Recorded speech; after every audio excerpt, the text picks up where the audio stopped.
CLAPTech 咧係全港首個貫穿高中同埋專上教育嘅職專教育歷程，由三方合作係分別係浸會大學啦、中學啦同埋業界嘅夥伴嚟到同時咁去營運呢件事嘅。我哋咧係有兩大範疇啦，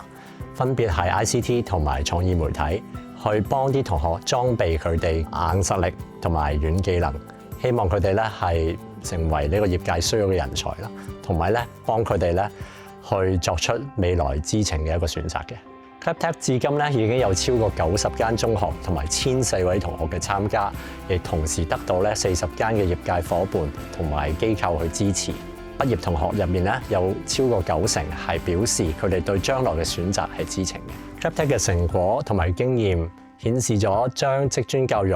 納入喺高中課程入邊，並且將佢恆常化嘅可行性，為職專教育嘅發展帶嚟一個有價值嘅參考。課程裏邊咧都好重視咧去擴闊學生嘅一個網絡，讓到學生能夠同唔同嘅學校啦、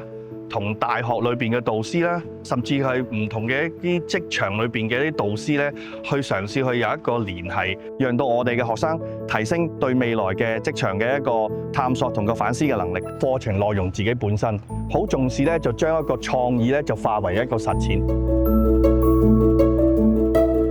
喺呢個應用學習課程裏邊，都俾到一啲有興趣喺呢個行業或者了解嘅同學咧，係知道更多嘅資訊，亦都有一啲基本嘅知識咧，讓佢哋喺將來裏邊咧真係選擇升學喺呢一方面，其實係一個好大嘅幫助。職專教育，我哋係俾多咗更多嘅選擇佢哋，而唔係淨係單單 DSE 一條嘅出路。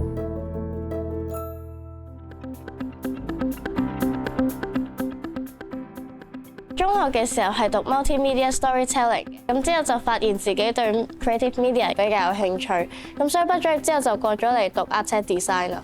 我印象最深刻嘅係我中學嘅時候參加咗呢個韓國遊學團啦，咁都見到其他國家嘅媒體文化藝術，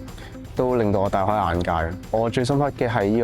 個業界師友計劃啦。咁 CLAPTech 都請咗好多唔同創意媒體行業嘅 mentor 同我哋分享佢哋嘅工作經歷。咁我喺CLAPTech 嘅課程入邊，佢會有好多唔同嘅活動啦。咁喺呢啲活動入邊，我就認識咗唔同行業同佢哋面對嘅挑戰啦，仲有困難。咁就等我可以更加了解自己嘅生涯規劃啦。CLAPTech 呢個課程佢會舉辦唔同嘅 project 啦，咁當中入邊好多都係小組嘅形式嘅。咁喺呢啲小組 project 入邊，我就提升咗同同學嘅協作同埋溝通能力。當我見到嗰啲作品慢慢完成嘅時候，就會覺得好有滿足感啦。咁啲老師都會俾一啲正面嘅 feedback 我，咁又令到我更加有自信心啦。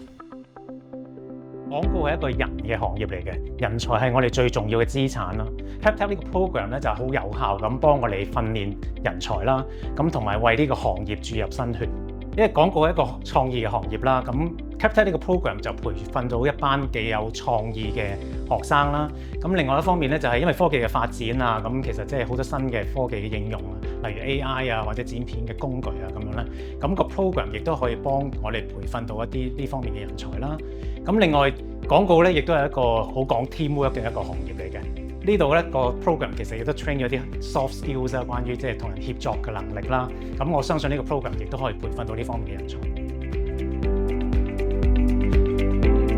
我覺得佢哋好有 passion 嘅喺呢個行業入邊，咁佢哋接觸嘅嘢咧好唔同啦，包括可能有 art 有 tech 啦，咁喺呢個學界上面係少嘅，咁業界更加追求緊呢一種學生出現啦。咁喺呢個新嘅世代入邊咧，我哋見得到佢哋有咁樣嘅 passion 咧，有咁樣嘅課程咧，銜接到我哋咁樣嘅業界機會咧，係難得嘅。其實呢種人才我哋亦都幾渴求嘅，因為可能呢個世代更加 Gen AI 啦，大家都好講 tech 同埋 art 嘅。你見到啲 AI 嘅出現啦，咁 which 如果呢啲學生我哋見得到佢有咁嘅 potential 嘅話咧，或者佢已經自己接觸緊一啲 art tech 啊 Gen AI 嘅嘢咧，咁我哋更加希望佢嚟到公司入邊已經可以直接做嘢啦。呢個十分之對我哋行業更加好嘅。經過呢幾年嘅努力，CLAPTech 已經得到教育界同埋業界嘅認同。我哋嘅研究顯示 ，CLAPTech 對於學生喺行業知識、技能應用、職業同埋生涯發展準備方面都有住正面嘅影響。而業界夥伴都認為 CLAPTech 能夠幫助學生制定目標同埋職涯發展嘅路徑。呢啲成果印證咗職業專才教育對於中學生未來發展嘅重要性。CLAPTech 將會繼續透過三方協作嘅模式，推動職專教育嘅發展，俾每一個年輕人都能夠發揮所長，為創意媒體產業培養更多優秀人才。